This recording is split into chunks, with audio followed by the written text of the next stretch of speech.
uri kumwe na Venuste Nshimiyimana, ikaze ku ijwi ry'Amerika. Perezida w'u Rwanda Paul Kagame ejo yatangaje ko umubano w'u Rwanda na Kiliziya Gatolika ugenda utera imbere. Ibyo rero turabishimira nyir'ubutungane Papa Francisco. Umubano w'u Rwanda na Vatican nawo wafashe intera ishimishije. Yabivugiye mu misa yo kwakira ku mugaragaro Cardinal mushya nyiricyubahiro Antoine Kambanda, misa yo gushimira Imana abereye i Kigali. Turabigaruka mu kanya. Impunzi z'Abarundi ziri mu nkambi ya Nduta muri Tanzania ziravuga ko zishimiye icyemezo cy'umuryango w'abibumbye cyo gukura Burundi ku rutonde rw'ibihugu bidafite umutekano muke, ariko baracyafite amakenga. Nuko hariho abanyepolitike benshi kandi bakomakomeye bari bafise akamaro mu Burundi kugeza uno munsi bari nyuma y'igihugu. Uwo ni umwe mu mpunzi z'Abarundi ziri mu nkambi ya Nduta. Ayo makuru kimwe n'andi avugwa hirya no hino ku isi ni mu kanya, mugume ku maradiyo yanyu. Ariko mbere y'amakuru avugwa mu karere, reka duhere ku makuru avugwa hirya no hino ku isi, mwayateguriwe na mugenzi wacu Aloyize Bigirimana. Urakoze Veniste. Perezida wa Repubulika ya Demokarasi ya Kongo Felix Tshisekedi ejo ku munsi w'Imana yavuze ko ategekanya gushinga leta nshasha igizwe n'urunani, kandi akagabisha ko ashobora gusesa inama nshingamateka no gutuma ko ayandi matora mu gihe vyoba ngombwa. Ibi bitangajwe nyuma yaho byankiye ko yiyunga mu runani n'abayoboke b'uwo yasubiriye Joseph Kabila asanzwe afise abashingamateka benshi mu nama nshingamateka. Ejo ku munsi w'Imana yashikirije kuri televiziyo ko yahisemo kugena umutegetsi azoba ajejwe kuraba aboja mu runani rushasha. Bidakunze avuga ko azoca yikora ku bubasha ahabwa n'ibwirizwa shingiro, agatuma ko amatora rusangi. Muri Kamerune ubugizi bwa nabi n'ubwicanyi nivyo vyaranze amatora ya mbere yabaye ejo ku munsi w'Imana, atumbereye kugena abakuru b'amanama y'intara. Umuntu umwe yarishwe n'abaharanira kwiyonkora mu ntara yo mu buraruko bushira uburengero ivugwamwo icongereza. Perezida Paul Biya yizigiye ko aya matora ari nyishu ku bamuneguye ko atitaho intara 10 zo muri ako karere, kandi yananiwe kurangiza intambara nabo bahiga kwiyonkora. Abarwanyi baharanira kwitandukanya ku gihugu bariyemeje gutoba ayo matora kandi bahiga guhagarika uwo wese ayitaba. Barishe umutegetsi umwe wo muri ako karere yari yagiye gutorera hanze y'igisagara ca Bamenda mu buraruko bushira uburengero bw'igihugu, nk'uko byashyikirijwe n'umwe mu bategetsi bashaka kwiyonkora co Ayaba. Muri Venezuela umugambwe wa Perezida Nicolas Maduro uhabwa amahirwe yo gutahukana amatora y'abashingamateka, ariko ababikurikiranira hafi bavuga ko ayo matora yejo ku munsi w'Imana ata byinshi azohindura kugira ishusho yiwe ibonekane neza mu gihugu canke mu makungu. Maduro asanzwe agenzura amasentare y'igihugu, igisirikare, abashikiriza amanza hamwe n'ibindi bisata bikomeye mu gihugu, ariko arondera ko umugambwe wiwe Parti Socialiste Uni wo kwigarurira inama nshingamateka, kandi abamunegura bavuga ko ashobora no kwiba amajwi no gukuraho ibisigarira bya demokarasi byari bigisigaye. Urunani rw'abatavuga rumwe n'ubutegetsi rurongowe na Juan Guaido ashigikiwe na Leta z'Ubumwe za Amerika rwavuze ko ataruhara ruzogira muri ayo matora. Amerika n'umuryango umwe bwa Buraya baramaze kuvuga ko ayo matora ateye isoni.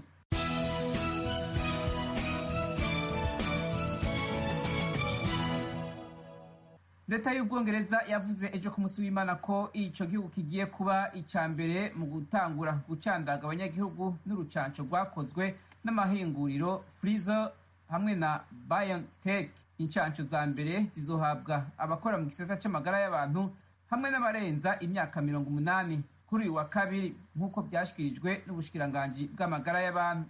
Incanco hafi 800 nizo zitezwe gutangwa mu ndwi ya mbere. Incanco zakozwe n'amahinguriro Pfizer na BioNTech zishobora kandi kwemererwa na Leta z'Ubumwe za Amerika mu mpera z'uku kwezi. Ubushinwa nabwo butegekanya gutangura isekeza rihambaye ryo gucandaga abanyagihugu. Muri Syria igisagara ca Ain Issa mu buraruko bw'ico gihugu carongerekanyemwo ibitero cy'umuhari w'abaroberi ufashwe mu mugongo na Turukiya. Ibimeshamakuru byo muri Siriya byanditse ejo ku munsi w'Imana ko abaroberi bo muri Siriya bashigikiwe n'igisirikare ca Turukiya bagavye ibitero muri ico gisagara no mu yindi mihana yo mu micungararo. Igisagara ca Ain Issa ubu gisanzwe kigenzurwa n'umuhari w'abarwanyi SDF urongoye n'abakurde ufashwa na leta z'ubumwe za Amerika mu rugamba n'umuhari w'iterabwoba wa leta ya Kisilamu. Ibyo bitero byakomerekeje abasivile bashika 9 barimwo n'abana 2.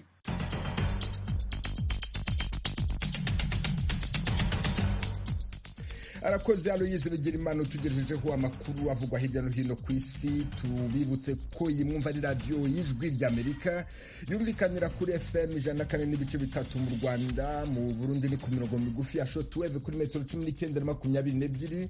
Mushobora kandi kumva ibiganiro byacu muciye ku rubuga rwa internet kuri wa eshatu radio yacu @com, naho ku rubuga rwa Facebook na Instagram adresi yacu ni VOA radio yacu. Iwanyu mu ntara. Tuyagire mwisanzuye kwijwi rya Amerika. Ni kuva ku wa mbere gushika ku wa gatanu kuva isaha 7 gushika isaha 7:30 z'umutaga. Iwanyu mu ntara, iwanyu mu ntara, iwanyu mu ntara.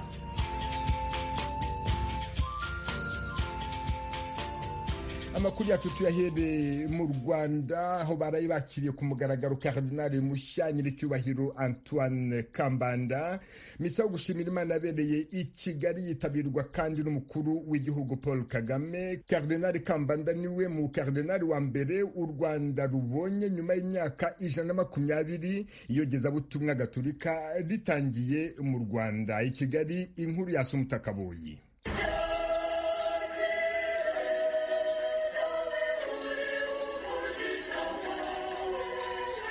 N'umuhango wabaye nyuma y'uko ku itariki 28 z'ukwezi gushize Arikiepiskopi wa Kigali Antoine Kambanda ahawe inshingano nka karidinari urwego rukuru rufata ibyemezo muri Kiliziya Gatolika. Umuhango wanitabiriwe n'umukuru w'igihugu Paul Kagame mu gitambo cya misa yaturiye muri Kigali Arena, inzu ikorerwamo imyidagaduro inyuranye mu mujyi wa Kigali. Yavuze ko yishimiye kwifatanya n'abakristo muri rusange nyuma yo guhabwa ubutumwa bukomeye bwo guhumuriza umuryango w'Imana. Uko Imana yatumye umuhanuzi Izayi ku muryango wayo wari mu makuba, ni nako natwe nyuma y'amakuba u Rwanda rwahuye nayo. Nyir'ubutungane Papa Francisco ayobowe na Roho w'Imana yahaye u Rwanda karidinari. Iyo duhawe ubutumwa bw'ikirenga nk'ubu tugomba kwicisha bugufi kugira ngo Imana abe yikuzwa. Mu ibaruwa Nyir'ubutungane Papa Francisco yanyandikiye antorera kuba karidinari akoresheje amagambo ya Yezu. Yambwiye ati, nimujya mutunganya inshingano zanyu mujye mugira muti turi abagaragu nk'abandi. Karidinari ni umugaragu w'Imana, byose niyo n'Imana bikorera kandi byose bikoreshwa n'Imana niyo ibinshoboza. Karidinali Kambanda yavuze ko yishimiye ko yahawe umwanya mu nama ya Papa i Roma, akaba ndetse yishimiye ko yahawe kuba karidinali ku munsi mukuru wa Bikira Mariya w'ikibeho uba tariki 28 z'ukwezi kwa 11 buri mwaka. Karidinali Kambanda yavuze ko uyu munsi umubyeyi Bikira Mariya aribwo yabonekeye ikibeho agatuma u Rwanda rumenyekana. Asoma misa ya mbere yari yitabiriwe n'umukuru w'igihugu Paul Kagame. Karidinali Antoine Kambanda yashimye Perezida wa Repubulika w'u Rwanda Paul Kagame waje kwifatanya n'Abanyarwanda ndetse by'umwihariko n'abakristo ba Kiliziya Gatolika. Abashimira umukuru w'igihugu ko yahaye Kiliziya ahazubaka katedrali ibereye umurwa mukuru. Agira ngo nshimire cyane nyakubahwa Perezida wa Repubulika nakirwa i Kigali nka Arikiepiskopi, mbagezeho n'icyifuzo cyo kubaka katedrali ibereye umujyi. None ndabashimira ko nk'uko mwadusezeranyije kudufasha mwaduhaye ikibanza cyiza kibereye ingoro y'Imana mu mujyi hagati y'ahahoze gereza ya Kigali. Ndabashimira kandi kuko mu bushishozi no kureba kure mwaduhaye kariya gasozi bikaba bifite icyo bivuze gikomeye kuri twebwe.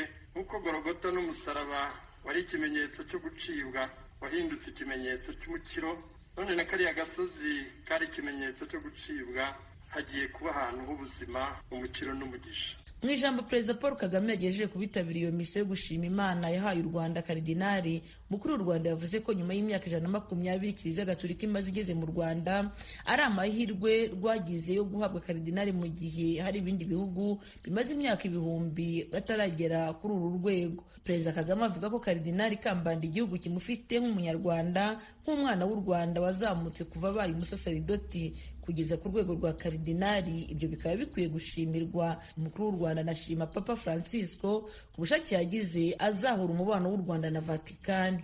Ibyo rero turabishimira nyir'ubutungane Papa Francisco. Umubano w'u Rwanda na Vatikani nawo wafashe intera ishimishije, tukaba nabyo tubishimira Papa Francisco wakomeje kugaragaza ubushake bwo kunoza ndetse akosora ibitaratunganye mu bihe byashize. Ibyo ntabikoreye u Rwanda gusa, biragaragara ko abikora n'ahandi ku isi hose. Umukuru w'igihugu kandi yavuze ko muri ibi bihe bitambutse umubano w'u Rwanda na Kiliziya Gatolika wakomeje kubamo igitotsi. U Rwanda ntirwahwemye kwereka Kiliziya Gatolika ko abantu bashinzwe kuyobora intama z'Imana babiciye ku ruhande, ahubwo bakijandika muri Jenoside yakorewe Abatutsi. Gusa Perezida Kagame akavuga ko aya mateka atazakomeza kubabera umuzigo. Iby'uko aya mateka y'u Rwanda na Kiliziya hagiye haba rimwe na rimwe ibitaragenze neza cyangwa ingorane zitandukanye ndetse biza no guhungabanya ubuzima bw'igihugu, ibyo ntabwo ari byo twashyira imbere. ngira ngo ibyo twabivanyemo isomo, twumvise icyabuze icyo gihe, turashakisha icyo ari cyo cyose cyatuma bitasubira kandi tugatera intambwe mu bundi ubuzima bwubaka ubufatanye kandi bwubaka igihugu, bwubaka n'abantu bagituye. Misa ya mbere yasomwe mu Rwanda na Karidinali Kambanda Antoine yabereye mu mujyi wa Kigali, yitabiriwe n'abakristu bake kuko ibyasabwaga ngo umuntu bitabire birimo kubanza kwipimisha icyorezo cya COVID-19 byakumiriye abatari bake. Byatumye abakristu bakomeza kujya gusengera muri Kiliziya bari basanzwe basengeramo. Uyu mukristu wo muri Kigali twavuganye nyuma y'uko yari avuye mu misa isanzwe yabereye muri paruwasi ya Ndera. Abakristu kurikije ibyo twanyuzemo tukaba tubonye karidinali, ubwo ni ukuvuga ko ubukristu bwashinze imizi bwarenze imipaka, nk'uko nyine Yesu ababwira yabwiye Petero ngo nakomeza abavandimwe. Uriya ni ukuza gukomeza abakristu bo mu Rwanda, noneho bakagira ingufu, bakaba bakumira ibindi byaturuka hirya no hino. Usibye abakristu bake bitabiriye iyi misa ya mbere yasomwe na Karidinali Kambanda, iyi misa kandi yanitabiriwe n'intumwa ya Papa mu Rwanda, abepiskopi baturutse muri Repubulika ya Demokarasi ya Kongo, abahagarara ibihugu byabo mu Rwanda, abayobozi b'amadini n'amatorero n'abandi bayobozi bakuru b'igihugu. Assumpta Kaboyi, Ijwi ry'Amerika, i Kigali.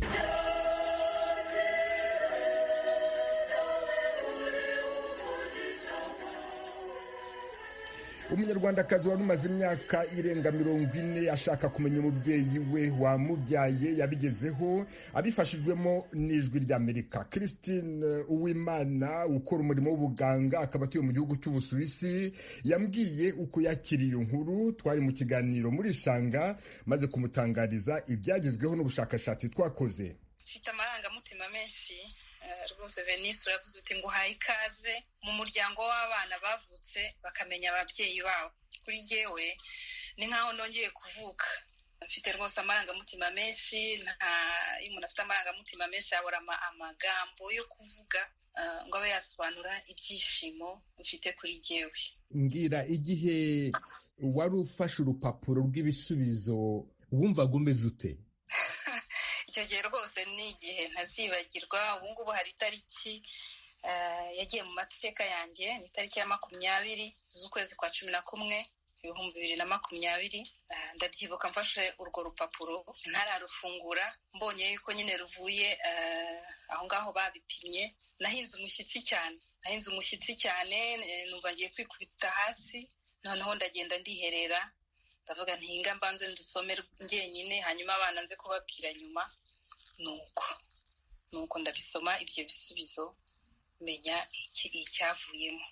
Wari umaze imyaka myinshi utazi papa wawe, utekereza iki ku bana bakura batazi base?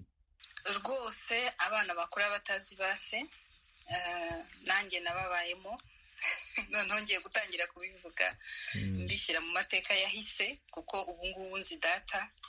Ntekereza yuko ari igikomere gikomeye kitakagombye gusuzugurwa. Ndifuza hano kubwira abana bose bavutse batazi base kandi barashoboraga kubamenya ngo nibakomeze bagerageze, begera ababakuriye bababaze. Ni uburenganzira bwabo kandi n'amategeko mu by'ukuri arabivuga. Ni igitangaza kuko ubu nshimishijwe cyane no kubwira abanyumva no kubwira abo bana bose ndimo kubwira yuko ndi umukobwa wa Kabarenzi na nyiribakwe. Igisubizo wari umaze imyaka utegereje urakibonye, hazakurikiraho iki? Imana ni igitangaza rero. Ntabwo nari nzi ko hari ibi biganiro birimo gutegurwa mu bya 73, kuko njya numva amakuru yo mu Rwanda, nagiye kumva numva hari ibiganiro bihita byo kuri kudeta yo muri 73, mbitega amatwi kugeza ubwo mpuye nawe Venuste. Nshimiye Imana, ndavuga ko twahuye kuko ukuntu twavuganye ni nkaho twabonanye imbona nkubone. Igikurikiyeho rero ni ugutegura umunsi mukuru wo gushimira Imana kandi ngaha icyubahiro abo nabuze bose, ababyeyi banjye bombi b'umubiri, ababyeyi banjye bombi bandeze, n'abandi babyeyi ntarondora ahangaha banyitayeho.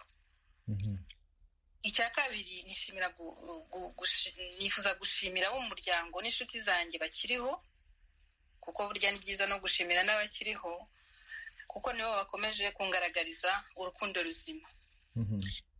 Ndacyafite amarangamutima menshi yerekeranye n'uko namenye umubyeyi wanjye. Muri makeya biracyari bishya kuri jyewe. Ikibabaje nuko nawe nyine yahohotewe, ariko icyangombwa nuko muzi, nkaba nzi inkomoko yanjye. Ubu nzishimira cyane kumenya uwo yari we, noneho nkamwandikisha mu byangombwa byanjye ahari handitse ise utazwi hasimburwe nyiribakwe Godefroid. Inshuti ze n'abavandimwe be barabyishimiye. Uhereye ku mfura ye, mama yaraduhamagaye ngo tuze muri salo atubwira inkuru nziza. Atubwira yishimye cyane ko ibisubizo bya test ADN byaje. Aratubwira ngo ni inkuru nziza, ubu nzi papa wambyaye wari we. Yaratweretse urwo rupapuro yanditseho, bigaragara neza ko ahuje papa n'uwemeye gukora test. Ndishimye cyane cyane, bimwe bikabije.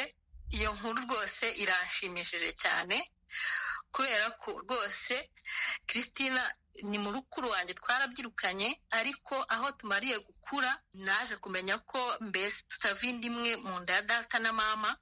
Nawe icyo kibazo agahora akibaza kuko yamenye mama we ariko ntamenye papa we, ibyo bintu bikamubabaza cyane. Nitwa Rutayisire Yohani, uwo ni umwana wanjye rero, ndise wabo duciye kuri mama we.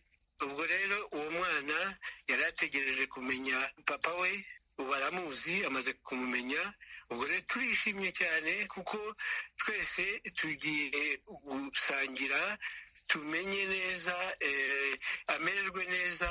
Icyo namubwira gusa ni uko tumwakiriye mu muryango kandi yari ahari nyine. Nanone dushimire nanone uwamuhaye ku uburyo bwo kumenya se uwo ari we.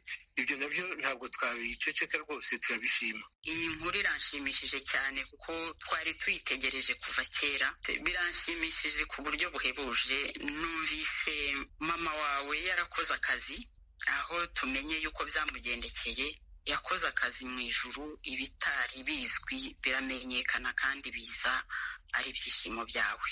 Nyina wa Dr. Uwimana yitwa Agnes Kabarenzi, yitabye Imana nyuma ya kudeta yabaye mu Rwanda mu mwaka w'1973, apfira muri gereza ya Ruhengeri. Agnes Kabarenzi wakoraga mu bitaro bya CHK i Kigali yafunzwe ku mpamvu na n'ubu zitaramenyekana. Yafunzwe afite inda y'amezi 3, abyarira muri gereza, ariko umwana ashobora gusohoka akivuka, ararerwa, arakura. Yari azi izina rya nyina, afite n'ifoto, ariko yari amaze imyaka 40 ashaka kumenya se byaramubereye urujijo. Ijwi ry'Amerika ryifashishije Unité de Génétique Forensique y'i Lausanne mu Busuwisi, ikigo gipima amasano hagati y'abantu gikoresheje ubuhanga bwa siyansi. Ikiganiro kirambuye kuri iyi nkuru mushobora kugikurikira uyu munsi saa 10 ku isaha yo mu Rwanda kuri FM 104.3 no mu Burundi ku mirongo migufi ya shortwave kuri metero 19 na 22. Mushobora kandi kugikurikira kuri Facebook, adresi yacu ni VOA Radio yacu. bakunze baradijwe ry'Amerika mutuye mu burasirazuba bwa Repubulika ya Demokarasi ya Kongo, tubararikire kujya mukurikira ibiganiro byacu ku maradiyo akurikira: Radio Communautaire La Voix de Mikeno ibunagana ni ku murongo wa FM 99.7, Radio Ngoma na Amani mu mujyi wa Baraka kuri FM 88.8, Radio Baraka FM nayo iri mu mujyi wa Baraka ku murongo wa FM 94.4, Radio Communautaire de la Verite ikorera mu mujyi wa Kiwanja kuri FM 99. N'abadukurikira bari mu majyepfo ya Uganda mwakumva ibiganiro byacu kuri Radio Ijwi Riyobora Voice of Muhabura ku murongo wa FM 88.9. Ni Radio Ijwi ry'Amerika iminsi yose kuva kuwa mbere kugera ku cyumweru. Mukomeje kumva Radio Ijwi ry'Amerika. Impunzi z'abarundi ziri mu nkambi ya Nduta ziravuga ko zishimiye icyemezo cy'umuryango w'abibumbye cyo gukura Burundi ku rutonde rw'ibihugu bidafite umutekano uhagije, ariko baracyafite amakenga. Mugenzi wacu James Jovin ukorera mu gihugu cya Tanzania yarabasuye aganira nabo ku bijyanye n'ingingo yafashe banye no kwegeranira yatanze yuko mu Burundi butakiri mu bihugu bibuza amahoro. Cyewe ntacyo nobivuga ko kuko sindi mu gihugu, ndi nyuma y'igihugu, ariko ndizera neza ONU irafise intumwa zayo zagerageje gutohoza, zirabona vy'ukuri yuko Uburundi buri mu mahoro. Ariko ahantu hari amakenga nuko hariho abanyepolitike benshi kandi bakomakomeye bari bafise akamaro mu Burundi kugeza uno munsi bari nyuma y'igihugu, bakaba barataye igihugu, bakaba bakiri inyuma. Icyo kintu nicyo kidutera amakenga. Byaturyoheye cyane, byatunezereye rwose, kuko ndibaza yuko iyo nkuru kuba bayivuga uko no kuvuga yuko bayigenduye bakayiraba bakabyitondera bakayikurikirana cyane. Ndibaza yuko aho ko atakibazo kiriho. Mwa gusa kimwe cyo twosaba nk'uko nabo bayibonye, bisabwe yuko ayo mahoro mu gihugu cy'u Burundi ko yashigikira bakayashimangiza rwose kugira abandanye bivanye nuko usanga bivanye ko tumenyereye mu kanya usanga nk'ubu haze umwanya mutoyi habaye akadurumbayi habaye akandi kavuyo, umva rero no kuba yuko byiza barakwiye kubiraba bakashimangira mu mahoro nk'uko bavyemeje. Ku bwanje sinobwa ngo cyakiye nabi kuko nizeye yuko ni irafise abahinga bashaka kuba baragiye gutohoza neza bakabona koko ku Burundi bufise umutekano. Hama ku vyerekeye twebwe impunzi naho gusubira mu gihugu bibaye ngo kuntu twebwe nta ngorane ihari, gusa kimwe gusa mba tuko turaraba urazi kenshi iyo umuvyeyi atunze abana mugabo hakaba hariho abandi bana bakiri mu gahinga, usanga ari ibintu bitanezereye kandi usanga atari ibintu biryoshe. Ngomba biryoshe bibereye umwana nk'umuvyeyi, abana bose bamuri hafi bamwegereye, usanga bitomoye. Aho no kuba yuko ngombye kuvuga yuko hariho abantu bamwe b'abanyepolitiki usanga nk'amasaha batariyumvira gutaha. Rero mba rero no kuvuga yuko aho natwe nk'impunzi umva ucumenye ngo hari akantu kagihaze, ucumenye ngo hari ubwo tugifise kanaka. Mugabo mu gihe cy'uko tubonye yuko bazoba basubiye mu gihugu, natwe kwizera yuko atangwane ziba zikihari, ko tubashaka gusubira mu gihugu atangwane n'imwe iriho, atakaza na kimwe kibayeho. Ku bw'ivyo rero twasaba ONU yuko yogerageza kunywanisha leta y'u Burundi nabo banyepolitike bari nyuma y'igihugu, kugira ngo abo bantu bababarigwe, nimba hari abakoze ivyaha baharigwe, bahunguke, baje mu gihugu, baje kubaka igihugu cyabo, bagira ico batereye mu gihugu, ndetse nabo baba batakoze icaha bagende mu gihugu baje kubaka igihugu. Ico kintu kizotunezera cyane kandi kizodushimisha, ndetse n'impunzi zindi atari abanyepolitike. Mu gihe abo banyepolitike bovuga ati barasubijwe mu gihugu, ntihagire ingorane ziba, ntihagire abicwa, ntihagire abafatwa nabi, bizoba bihaye ikigwa impunzi zisanzwe ziri inyuma y'igihugu. Ndazi bazohunguka atangorane n'imwe, ndetse na jewe ubwanje ninamara kumva yuko abo banyepolitike atangorane bagize, atawishwe, atawafashwe nabi, atawarenganijwe, naje nzoheza ndabishiremwo umutima mvuge ntireka naje ntahe nze kubaka igihugu cy'u Burundi. Ico kintu nico twosaba. Umunyepolitike n'umunyepolitike nawe mba ntubuzi yari icyo bariko arategura, nuko rero usanga natwe mbare aho turi nk'impunzi usanga dufise ubwoba bwo kumbure n'ubundi ivyabaye ko bishobora kuba ibintu by'akadurumba, ibintu by'induru, no kuvuga ko mbare ikiriho nuko bo batuma ko nabo bakaza hama bakabakira neza nk'uko bivuze, umutekano ntangere atangwaye n'imwe, hama bagasubira mu zabo, hama tukubaka Burundi. Hajya uravye umuvyeyi nk'umuvyeyi, iyo umwana mukoshereje harabaho ikintu c'ikigongwe, rero no kuvuga yuko kumbure nubwo baba barakosheje nabomba ntivyavuye kuri bene, birashoboka ugasanga nabomba hari icabitumye. Rero nk'umuvyeyi egome arashobora kubumviriza hama akagira ikigongwe, mugabo ata kintu kibatera ubwoba kihari. Turabaramukije bakunzi namwe banywanyi b'Ijwi rya Amerika.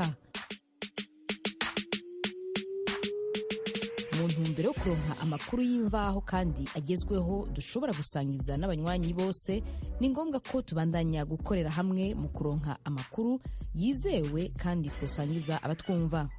Kubera iyo mvo, Ijwi rya Amerika ribasaba ko mwobandanya kudushikiriza amakuru, amafoto, amavideo y'ibibera aho mutuye, aho mukorera, aho mwiga n'aho mugendera. Mudushikiriza n'ibindi vyiyumviro n'ivyifuzo mufise vyo dufasha kubandanya tubashikira ku nyota y'ibibaraje ishinga mukoresheje urubuga rwa Facebook VOA Radio Yacu canke inomero yacu ya WhatsApp ikurikira